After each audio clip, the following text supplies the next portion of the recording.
the joyousness of the innocence of not having these labels that create this friction and this insecurity towards our lives. Ironically, quite paradoxically, we lose that as we try to find ourselves, implying almost that we have to deviate from the child in us in order to become this actualized adult. And in that same way, as you reach the potentiality of an actualized adult, the discussions around the shadow revolve with making sure you hug that child, the child in you that you might have missed along the way, the child in you that you sort of said, up, I got to stop being this child, this joyous, imaginative, powerful, free child. What is the freedom offered to you in adolescence? The idea that everything is still open and possible, that you're not restricted or limited by the way life is about to restrict you and limit you just from the structure of how it's built. We get all these responsibilities. Adulthood is all these unfathomable responsibilities of paying bills and being at work on time and getting promoted and writing the papers and all these things that come with the growth into and out of adolescence, out of the imaginative spirit, out of the joyous spirit, out of the possibility of all. We then all of a sudden become these stringent and all powerful adults that are these mature, don't have time for games, people that get caught up in what? A game and a trap that is not even real. So we might even think about that. We might suppress the innocence of our childhood to believe that we could just be these joyous, boisterous, just illuminated creatures of whatever, just accepting whatever freedom life offers, to then saying that's a game we don't want to play. That's childish. So let's go play the game of adult where we have less freedom, where we restrict our minds, where we become sensitive and insensitive to the power of joyousness outside of, well, that doesn't follow the structure of what society tells us and appears to be successful in a mature adult way. And I give you that level of depth. At least I believe it's a level of depth. Maybe I need it because it helps me uh, think about what I think about that maybe I shouldn't think about, or maybe I should think about deeper.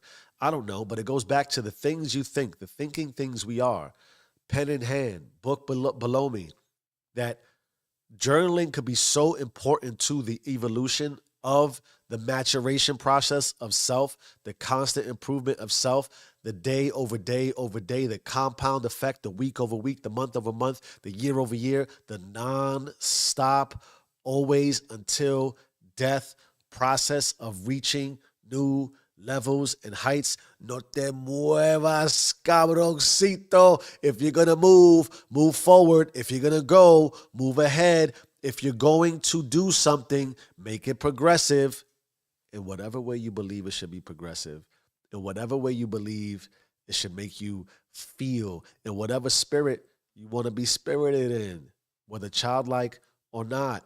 The sensation, the medicated sensation of that process, you either are ingrained in a way that says, this is me, this is all of me because I found myself after all the years of mimicking, after all the years of seeing how it's done by somebody else, after all the influence that's been put in my face day over day, after all the restrictions and the limits and the suppression of my freedom. Boom. I'm going to break out. I'm going to do it how I want to do it. Outcomes be damned, right? Results be damned. That cliche, let it be what it is. It is what it is. It's all life. In that way, I would say if you can accept and appreciate that, then the joyousness returns, the imagination returns, because left to break free from what we believe is required for the structure of success, all you can do is imagine. Is that not what you're doing? When you say, this is where I'm at, you wake up and you have this epiphany, or you receive this message. I watched somebody yesterday who it really inspired and moved me. They asked this guy the question, "Do you believe in God?" He said, "Yes, of course I do." He said, "Do you want to know why?" The guy said, "Of course. Tell me why you believe in God so much." He said, "Because one day I said, 'What is God?' I don't believe in God. I don't think there's a God." And the next day, randomly, I'm in the street walking, uh, doing my thing, minding my business. Somebody walks up to me and says, "Hey, by the way, I was told to tell you there is a God. Believe in God." Imagine that. Believe it if you want. Don't. Maybe that's too childlike. Maybe that's too imaginative. Maybe that's movie theme-ish. Whatever. Take it for what it's worth. I go back to why this red book. Boom, boom, boom, boom, boom, boom, boom, boom, boom. Ooh, the improvement process. The improvement process, in my opinion and estimation, should make you feel how I feel right now. No judgments. It is what it is. Have fun with your life, even if just for brief moments. Back to the journaling. It is the possibility to release what might have been lost in our insistence on breaking free from childhood and becoming these ferocious and fierce and serious adults, that we lose that power, right? So what a lot of this improvement space will guide you towards is journal, inclusive of your shadow, inclusive of hug that child, right? Don't forget the inner you who at some point you said, I don't want to be that you anymore. I got to go be serious about life. I got to go be serious about this success thing. So you'll write in your journal. And I believe, in my experience, it's very innocent at first, in the way of, I'll just write some things down. I'll just write some things down. And the more you get comfortable with writing things down, the more you get comfortable with being emotional, the more you start to write some things down where you wonder, yo, I don't want to let this book uh, left in the wrong hands, left in the wrong hands, right? I wonder, is my wife and my daughter, my son, are they near my red book? I haven't got there yet, but I want to give you some specificity around the power of having a specific journal that can help, right? So in that way, you start to think about the sort of things you might write down. And maybe if you're not writing things down right now, it doesn't resonate with you. But the more you write, the more expressive you become. And the more expressive you become, the more you release. The more you release, the more the possibility of having a different emotional experience. And if for nothing else, in your seriousness to be this great, strategic, authoritative adult, why not give yourself, I would ask the question, is it not emotional? However, it's emotional. Do you not want a different emotional experience? No te muevas, cabroncito. Do you not? If you don't, cool. I keep saying it. Do what you got to do. But you're writing. You're writing. And some of it you want to share, right? Some of it you want to share. What if there are some things you don't want to share? What about if there's some things you don't want to share? And I apologize that it eludes me, but there's a great philosopher. I forget who it was. Maybe I'll spot check it, reference it, and add it in the comments. Presuming I decide to post this outside of the live stream experience. But with regards to some of the darkness, so you talk about a shadow. So in your shadow, part of it might be go return to your childlike ways, give that child a hug, find some closure. If you're going to explode out of childhood and into adulthood because you believe it's this real serious thing where you're going to be successful and great, fine. At some point, did you give yourself closure on your childhood? I asked myself that question the other day. I try to return to my childhood, and I try to see myself in my adolescence to remind myself not just that I need a hug. I need a hug. I need a hug. Trust me, I need many hugs. And there's many, many more hugs I got to give myself. No te muevas. And so in that way also, the transition, like I consider, all of a sudden I was an adult. And I had a serious transition into adulthood from the perspective of it was very unexpected. It was, you're being supported, boom. I don't want to support you anymore. I'm not going to go into detail, but take that for what it's worth. And all of a sudden you're this adult. They got to get all serious. So part of the work could be that you've never really quite closed your adolescent experience. You've never brought it to, I don't think that is finiteness, the end. Or you never, how about warmly transitioned? Like, hey, it's not that I don't need you. young adolescent self. It's just that we had to evolve. Did you have that warm acceptance of, all right, this is where the end of us in adolescence goes? As far as, hey, this is just a scene in our movie. It's a chapter in our book. I'm not closing you out. I'm bringing you. We talked about suppressing it. There's nothing the more you suppress, the more you react and respond emotionally to life, and you wonder, what am I doing? Have you had that experience? Why did I do this? Why did I say that? Why did I behave this way? Why am I in the routines and rhythms and patterns I'm in right now? Well, maybe you have some things that haven't been closed yet. Maybe you suppress some things. Maybe there's some things in there that need to be opened up. Maybe you need to move. So I say, no te muevas. It's time for now maybe you to move. Maybe you need to move. Maybe you need to move. And then as you're moving, look back, reach back and say, hey, adolescent you, there you are. Come with me. There's some things that we might not know about each other anymore. There's some things I got to tell you. There's some catching up we got to do. Journaling is important. And now I went on that sort of diatribe, what I believe is an eloquent soliloquy about the possibilities of all that is possible, because it's a beautiful, beautiful thing. It's a beautiful, beautiful life. It's 4:54 in the morning. I'm flowing. I'm loving. I'm doing. It's the do you rules. Do you how you want to do you. There's 8 billion ways to do you. How do I know that there's 8 billion people in the world? Anyway, so you start the journal.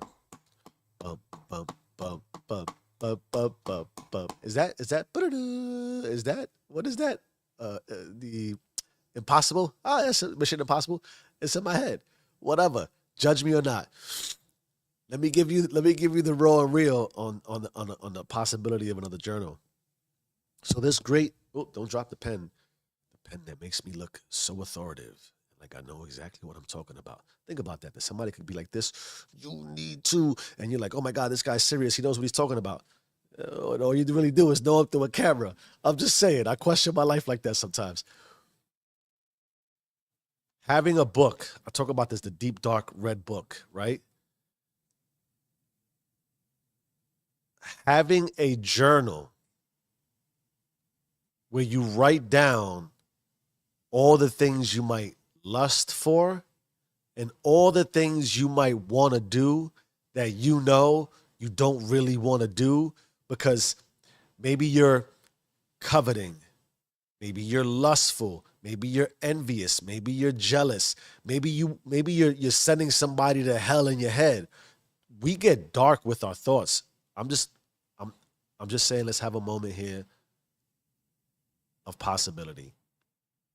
That if you are like me and I'm like you and we are like each other because we're all the same, but yet we're all different.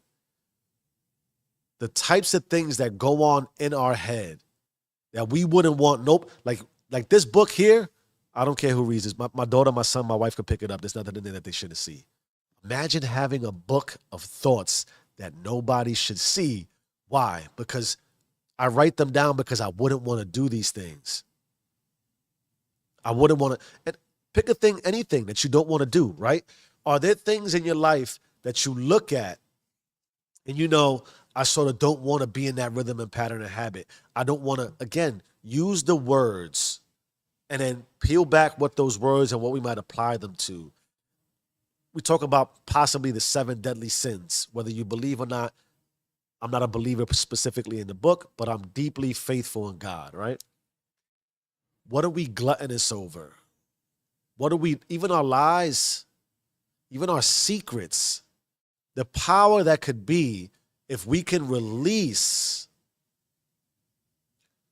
all of what might be under the derivatives of fear and negativity and rage and anger and sin. Hold on one second. My daughter's calling me. A book of thoughts of things that you wouldn't want nobody else to hear or see. 2 things it does. Before I talk about why I think it's powerful, and it's something that I actually came to a realization of how I wanted to explain and express myself about this power, but it was said in a way that it might make more sense, and it helped me realize what it was I was doing. Funny how when we do these things on our own, we learn about ourselves on our own. We go from mimicking and emulating and sort of being a parrot to becoming our own teacher. How long are you going to go in your life constantly being taught before you start to teach yourself. When my phone rang, I didn't want to pick it up because I'm saying to myself, doesn't she know I don't want to be bothered right now? Doesn't she know I'm not even thinking about her? What does she want at 4:57 in the morning? That's terrible as a father. I might cry about that later. I might write about that later because I don't want to feel that. However, I'm human.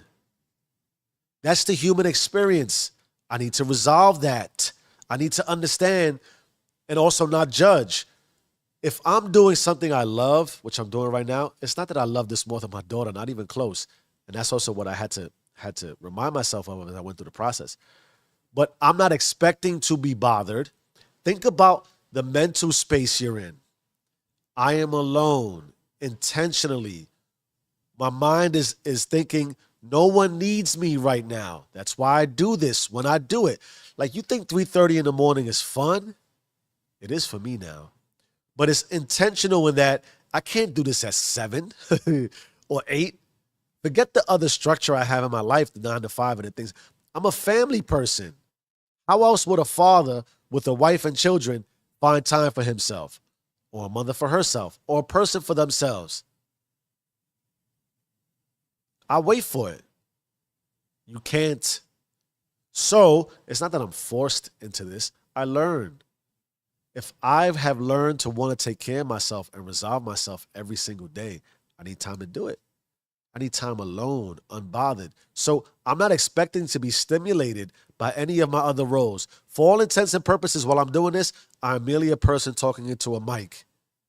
I don't think about fatherhood or husbandhood or any other livelihood outside of what I'm doing right now. I'm focused here. So now when the phone call comes, it disrupts this emotional energy and flow that I have. It makes me question my life on, why is this phone ringing? I don't care who it is.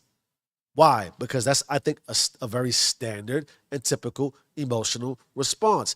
If you're in a flow of love and something that you love to do is exactly what it is you're focusing in right now, and something disrupts that, it's sort of, it's like throwing water on a circuit. You just kind of, you get a little screwed up for a minute. What's happening? You're not used to it happening. You get startled, right? So we use words to describe. My daughter calling me startled me.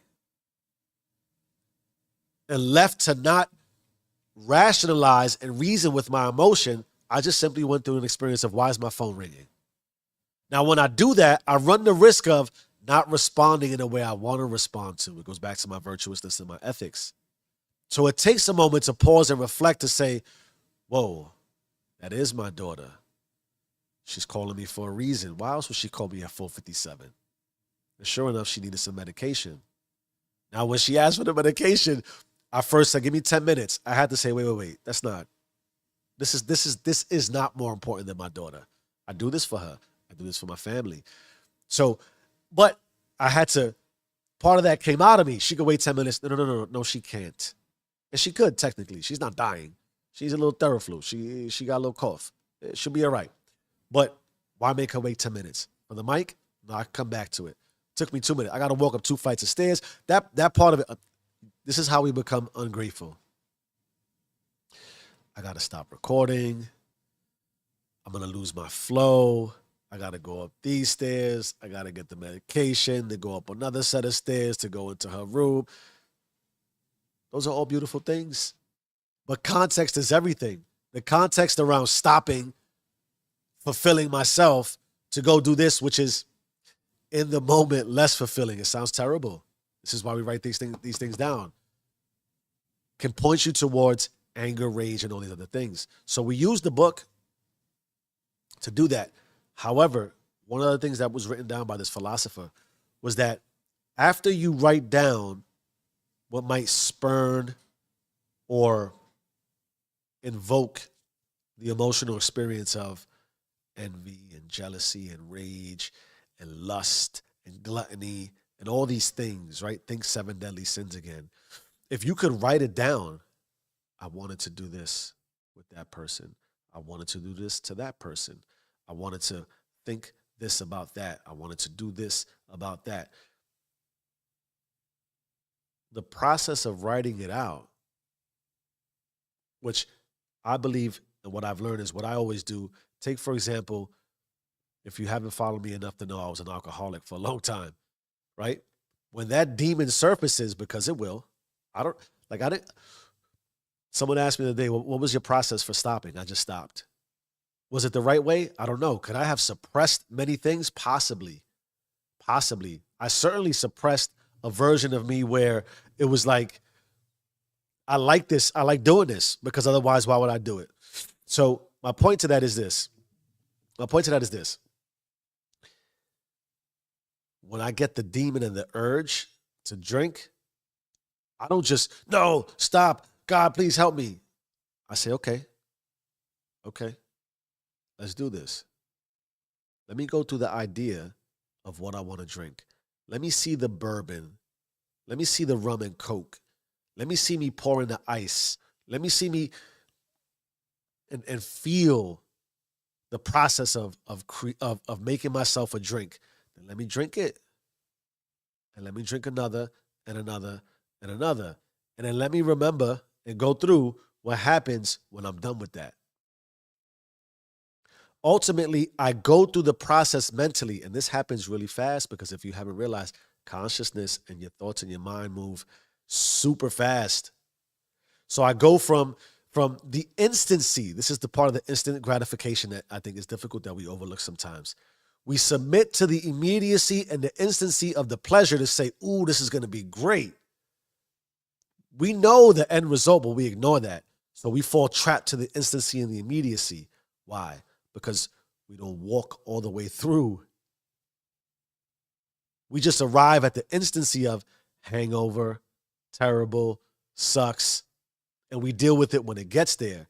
But if we resolve it in ourselves to say, this is what's going to happen, jerk face, right? However you got to talk to yourself. If you do this, then I can say, yes, it's going to taste amazing. Yes, at some point, I'm going to reach a euphoric state that it's like all inhibition is gone. That's what happens, right? And then I go past that because I'm an excessive person. And then I hate myself the next day. And I don't just fast forward. I go through the entire process step by step by step by step. By the time I'm done, I have no desire. I've quelled the demon. I've been able to say to it, no, I don't want to do this. Yes, I will get an immediate rush and sensation. Yes, it'll give me a pleasure. No, it doesn't align with the morals, the values, the ethics, the virtuousness I'm looking for in life. And I think about it's funny, I read way back in history, one of the things that stood out to people about folks who were a certain certain that emanated a certain vibe and energy and a persona were people who were sober. And we've known to be sober for eons. Practicing it very difficult. So in that way, if you could go through the entire book, or excuse me, the journaling process, you might want to put that book, you might want to lock that book up. You might want to get a burn-proof safe and have have it with just what is it, an eye detection or finger detection. Write these things down. It's possible that if you do that, it could help you not want to do that. So consider the possibility of that type of journaling, that style of journaling, and also what I refer to, what I go through as the completion of the process mentally of what you don't want to do with your demons or that you do want to do with your demons, and see if you close that all out, if it helps you not do it. I wrote a lot of things in my book. I'm about 13 minutes over where I would be normally. I do want to get into a cardio session, and I do want to get some other things going and flowing. And I think this has been productive from the perspective of let me not overindulge in it. There's that too, right?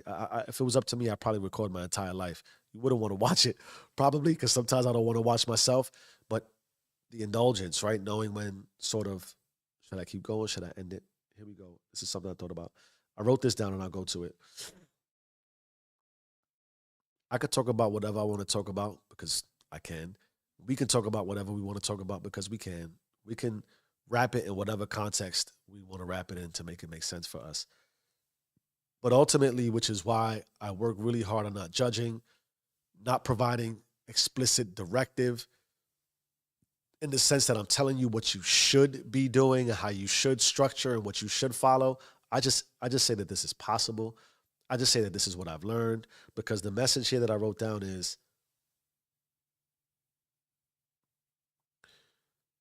finding out on your own is the greatest gift you can give yourself. Back to the Chappelle line. Finding out on your own is the greatest gift you can give yourself. At some point, we mimic and mimic and mimic and emulate and emulate and emulate and repeat what we've seen. And it's us. It certainly is us, and we're experiencing it. And then at some juncture, I believe, with the greatest sincerity and emphasis on love and respect to identity and uniqueness in your life I can offer, at some point you find out on your own who you really are. And at that point, well, then you can do whatever it is you want to do with who you are, right? Change your mind, change your life. I am who I say I am. Do you and stay rich. Ooh, baby.